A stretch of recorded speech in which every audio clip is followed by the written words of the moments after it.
Good morning and welcome to the House of Jin Shin, month 3. I'm very happy to be here today. And we're thinking of tapering down a little bit as New York is starting to open on June 8th. However, this Wednesday at the House of Jin Shin, we have a special guest, our very own Lisa Klitzes, who is a practitioner here at Jin Shin Institute. And she has been a very long time practitioner, and she's organized many classes, and she's honestly, she's my practitioner and I love her very much. She's wonderful. So she will be here presenting a flow on Wednesday, so I hope you'll join us. And today I wanted to talk about the diaphragm flow. We don't think about that flow very often, because in the West it's not really considered as an organ, but in the East it is. It's a very important organ because it's very much responsible for our breathing. And so I wanted to show you the pathway. It's in the Art of Jin Shin. Take a look here. See if you can see it.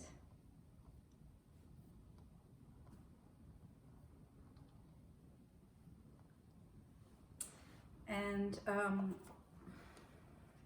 the diaphragm flow begins in the diaphragm. The diaphragm flow is located right here. And so when we breathe, it goes up and down, it moves up and down. So if there's an obstruction in the diaphragm energy, it's hard for us to breathe. The diaphragm flow begins in the diaphragm, and the ending point is at the tip of the ring finger. So it's very good for arm projects. It helps elbow tension, swelling in the underarm, and it's also good if you listen to pulse, or if you listen to your own pulse and the pulse is very fast, then the first step of the diaphragm flow is very important. Also, when the palms of the hands, when they are very hot, and I actually had a client who had that. She was an older lady, and she would have this, she would get these very hot palms. That has something to do with the diaphragm energy. When the diaphragm energy is not in order, it may be the cause for heart attack. So it would actually be a diaphragm attack rather than a heart attack. So imagine how important this flow is. And so let's just start by holding our 19s to open up the waistline. Just gonna follow along in the book here. So this one, Philomena and I figured out how best to present this as a self-help flow, because if you do it the way it is in the textbooks, it's hard to practice this on yourself. So this is how we figured would be the most effective and most in line with the diaphragm flow as it is presented in the book. So that's, of course, first to open up the waistline by holding the 19s. And from here, we're going to place our right hand on the left 14.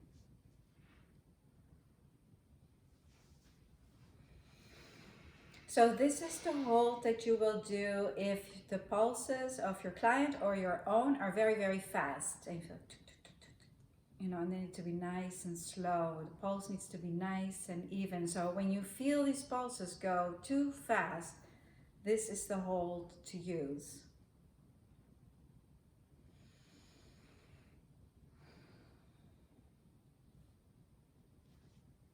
And just this simple step will make a lot of change in the pulse in the wrist. So I very often use it as a final tune-up after a session, when the pulses are not still completely quiet. Of course, the waistline connects us from heaven to earth.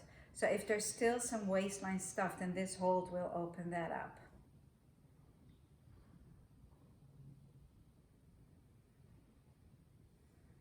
This flow is also good for people who have a beer belly. A beer belly is above the waist. This flow helps to bring the energy down. It's an ascending flow, and it has a descending function. So that is one of these few where it kind of reverses and that's with the umbilicus and diaphragm flow. Umbilicus is the counterpart or of the sixth depth, the sixth layer of energy, and we talk a lot about the umbilicus flow because it's a really nice nurturing flow.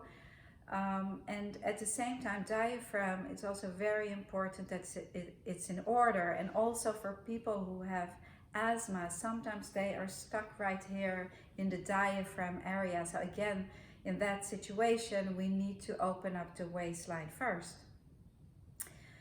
So now place your left hand on the left 25, the sits bone. This flow is very helpful for people who are always thirsty, and also for night shift workers. When your regular sleeping cycle gets disrupted by working a night shift, so for doormen who work a night shift, or nurses, doctors, then this flow is very important.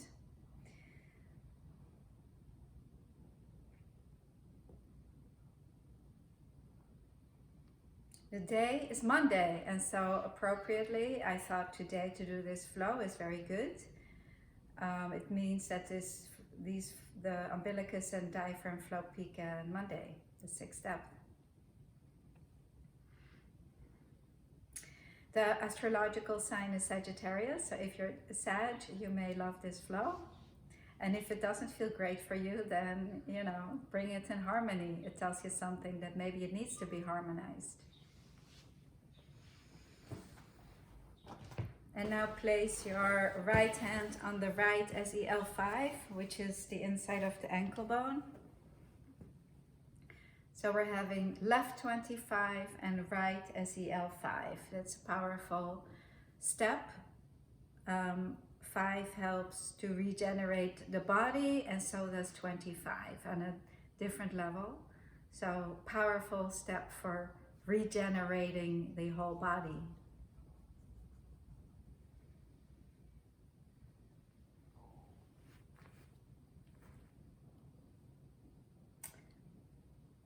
And now we're going to make, with our right hand, we're going to bring our fingertips into the palm, because the next step is to hold the palm.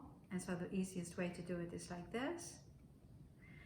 Now sometimes we know that if you see somebody sitting like this, when they're not aware of it, that their 6 steps needs energy. But by holding it like this, you give it the energy it needs. You bring your fingers into the palm with awareness, harmonizing the 6th depth, which it gives us energy, overall energy. And we know that 6th depth. This one is related to the umbilicus and diaphragm energy.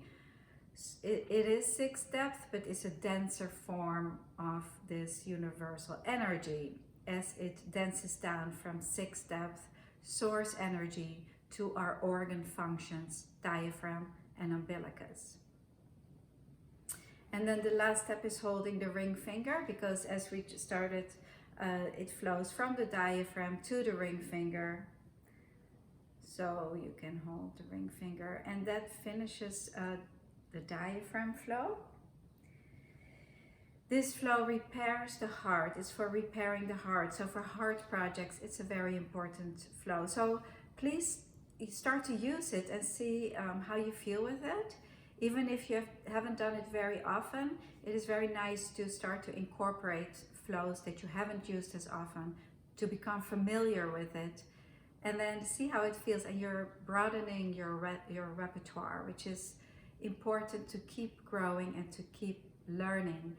And I wanted to tell you that on Thursday we have a Zoom and Connect with a very special lady, and she talks to angels, so people that have passed away, and she's written a book. And I'm going to talk with her because I've done some work with her, and it was extremely powerful. And even though I'm a little bit skeptical of things like this, there's also something to it. She's a very wonderful, very grounded person, and so I would love for you to join. That's Thursday, and then just the following Thursday we have something very exciting. We have Jane Pritchard, who was Pamela's one of her main students, and she has a lot of stories to tell about Pamela and about the beginnings of Jin Shin Institute. So that will be a tribute to Pamela. So stay tuned. We have a lot of fun things coming up at Jin Shin Institute. And please, I will send you back to our website, jinshininstitute.com, where on our platform we have so many wonderful things as we're growing it, and for you to keep studying, keep exploring the art, and just having fun. And I'll see you very soon. I'll see you on Wednesday. Bye, you all.